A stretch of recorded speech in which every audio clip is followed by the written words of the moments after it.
Hallo julle, dit is Stefanie en Norman van Soedoring en vandag wil ons so 'n bietjie gesels oor die Heilige Gees en die inwoning van die Heilige Gees. Ons weet verskillende denominasies en kerke het verskillende idees daaroor, maar ons wil bietjie vir julle ons perspektief gee, ook hoe ons dit uit die Bybel uit sien. Ek en Norman het albei by verskeie geleenthede al dit redelik in diepte bestudeer en Norman se een van sy vakgebiede, soos wat hy gestudeer het, was juis Bybelse interpretasie en ek onthou, hy het verskeie boeke oor die Heilige Gees en verskillende denominasies en kerke en agtergronde se idees oor die Heilige Gees bestudeer en baie ernstig gevra, nou wat is die waarheid omtrent die Heilige Gees? Ja. Stefanie, wat ons het hele paar praatjies wat ons alreeds gemaak het hieroor en ek dink as julle wil, dan kan jy gerus na Soedoring se YouTube bladsy toe gaan en daar gaan kyk, daar is alles en nog wat is die afdelingkie se naam en daaronder lê 'n hele reeks van Heilige Gees praatjies wat Stefanie en ek gemaak het. Ja. Norman, nou die eerste ding wat by mense opkom is, hoe weet ek het die Heilige Gees? Wanneer het jy die Heilige Gees? Stefanie, ek dink die duidelikste teks daaroor in die Bybel, as ons by dit moet begin, is Johannes 3 vers 5, waar Jesus vir Nikodemus sê, as jy nie deur gees en water gebore is nie, sal jy nie die koninkryk van God sien nie. So die proses wat daar plaasvind, wat Jesus daarop aandring, is dat jy's gebore uit 'n mens uit, maar jy moet ook uit God gebore uit word. En net die Heilige Gees vervul daai rol in die hele Nuwe Testament. Dit is die werk van die Heilige Gees om ons tot op 'n proses te bring waar ons van oortuiging kom onder God en dan gee ons 'n reaksie op God. So Norman, wanneer sal jy dan sê, hoe weet ons het die Heilige Gees? Wanneer jy tot 'n oortuiging kom van God se goedheid, God se reddende werk wat hy doen en dat jy 'n sondaar is.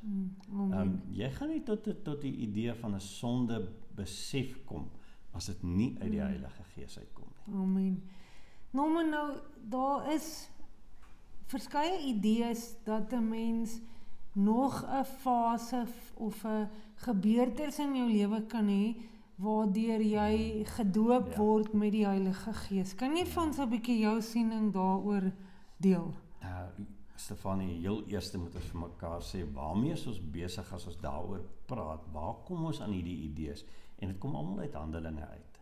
Hierdie idees kom almal uit Handelinge uit. En Handelinge is 'n geskiedenisboek. Ons moet onderskei tussen voorskriftelike en normatiewe. Dit wil sê, dit wat ons kan sê is wat ons lees en ons sien goeders het gebeur. En dit is wat die Handelinge boek vir ons voorhou, is 'n geskiedenisboek wat nie soos Paulus se boeke spesifieke instruksie elke keer gee nie, maar dit gee vir ons 'n goeie idee wat God doen. En daarom kan ons spesifiek gaan en ons kan sê, waar trek ons weg? Waar trek ons weg met hierdie idee? Handelinge 1 vers 8, waar Jesus aan sy disippels die instruksie gee, dat hulle moet wag in Jerusalem, en as hulle in Jerusalem, as hulle die Heilige Gees ontvang het, wat in daai oomblik dan vir hulle gegee word, Handelinge 2, dan sal hulle die getuies van Christus wees in Judea, in Samaria, tot die eindhoeke van die aarde. En dis presies wat gebeur. As ons hierdie tekens dan sien van mense praat in tale of wondertekens wat gegee word, dan is dit om te bewys dat God se reddingswerk daadwerklik is in Judea, in Samaria en dan in die uithoeke van die wêreld. Elke keer as hy oor daai grens kom, dan sien jy so 'n voorbeeld word vir ons voorgehou. En daarna verdwyn dit. Daarna sien ons dit amper glad nie meer in die Nuwe Testament omskryf op hierdie spesifieke manier waar mense gebid word voor en hulle die Gees ontvang nie.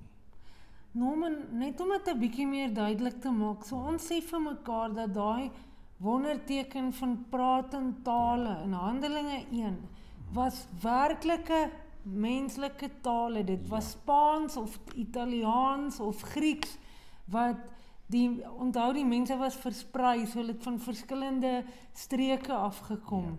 Nou kom hoor hulle die evangelie en die Here bring hierdie absolute wonderwerk dat van hierdie mense ontvang die gawe om in tale te kan praat, Grieks of Spaans of Italiaans, sodat hulle die evangelie in hulle eie taal kan hoor. Absoluut. En dit is presies waaroor dit dan ook hier gaan.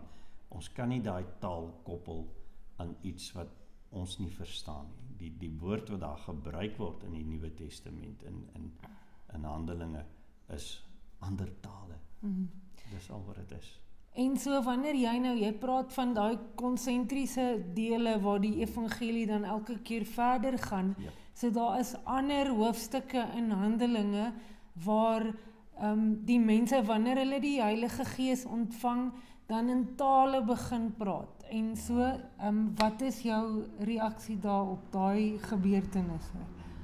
Wel, die tale wat daarvan gepraat word, is juist dan wanneer daar hierdie bewyse gelewer word, dat mense in 'n nuwe tipe groep tot bekering kom. Dat wil sê, wat God eintlik daarmee doen is, hy trek 'n streep en hy sê, ek het die Jode gekies, maar nou kies ek ander mense. My mense gaan uitbestaan uit al die nasies van die wêreld, nie net uit die Jode self uit nie. So dis geskiedenis en die Here gebruik daai wonderteken om te bevestig dat dit die boodskap van hom afkom. Dis presies wat gebeur.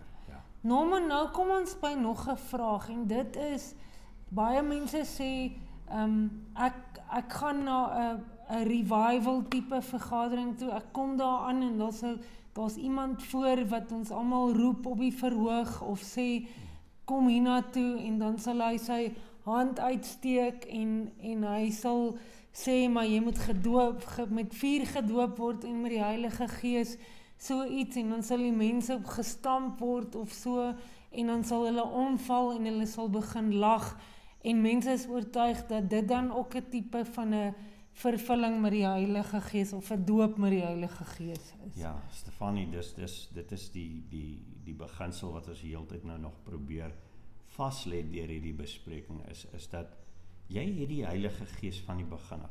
Is dit nodig dat jy meer van die Heilige Gees kry? Ons kom terug na Handelinge toe. In Handelinge 4 vers 8 kry ons byvoorbeeld 'n voorbeeld waar Petrus voor die Sanhedrin staan en dan sê die Bybel, en Petrus het geantwoord vol van die Heilige Gees.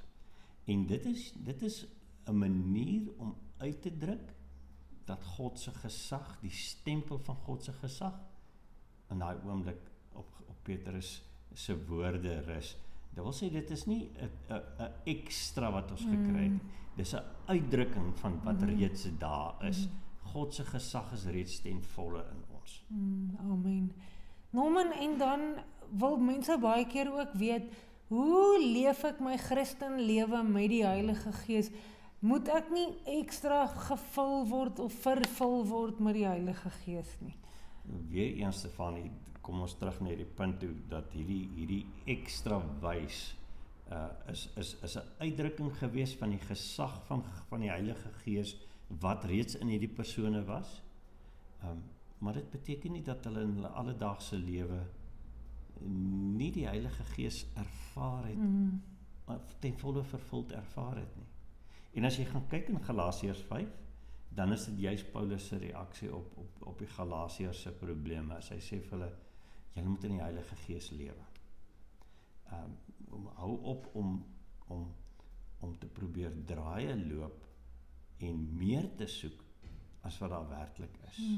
Die Heilige Gees is reeds in jou en hy lei jou en hy is besig om die stryd in jou te voer teenoor dit wat jy wêrelds oorspronklik was. En dis die werk van die Heilige Gees. Die Heilige Gees is die oortuiger van sonde en ons helper as ons wil wegbeweeg van sonde. Ons bely dit en hy lei ons weg. Dis waarvoor ons dit gebruik. En Norman, miskien net 'n laaste punt, dink ek ook dat mense dink die Heilige Gees is iets wat ek moet voel, dis soos 'n goeie gevoel wat oor 'n mens kom. En dis wat mense dan baie keer in hulle kerke beleef, of hulle sê, ek het die Heilige Gees nou veral gevoel, en dit is so dat die Here by tye ons bewus maak van sy waarheid, en dit tref 'n mens diep, en jy ervaar emosies, maar dit beteken nie die Heilige Gees is minder of meer by tye by ons nie. Die Heilige Gees woon altyd in ons, hy is altyd met ons, hy is altyd in ons, en nie meer of minder nie. Dis ons gevoelens wat op en af gaan. En die feit van die saak is, Stefanie, ons sal uit ons lewe, uit wat ons lewe voor God, en ons lees sy woord, en ons kom tot 'n oortuiging, en dit lei tot 'n gevoel van, jy wil nie meer so wees nie. Nou verander dit, want jy het 'n belydenis, en God het 'n verandering in jou lewe aangebring, en dit is werklik, om bloot op 'n gevoel staat te maak, sonder dat daar verandering is nie Bybelse beginsels nie. Ons hoop dit het julle gehelp, en ons bid vir elkeen wat hierdie boodskap hoor. Onthou, by Soedoring groei ons diep wortels, en gesels met ons as jy wil, hoe sien jy die Heilige Gees, en seën vir jou dag. Geseënde dag vir julle.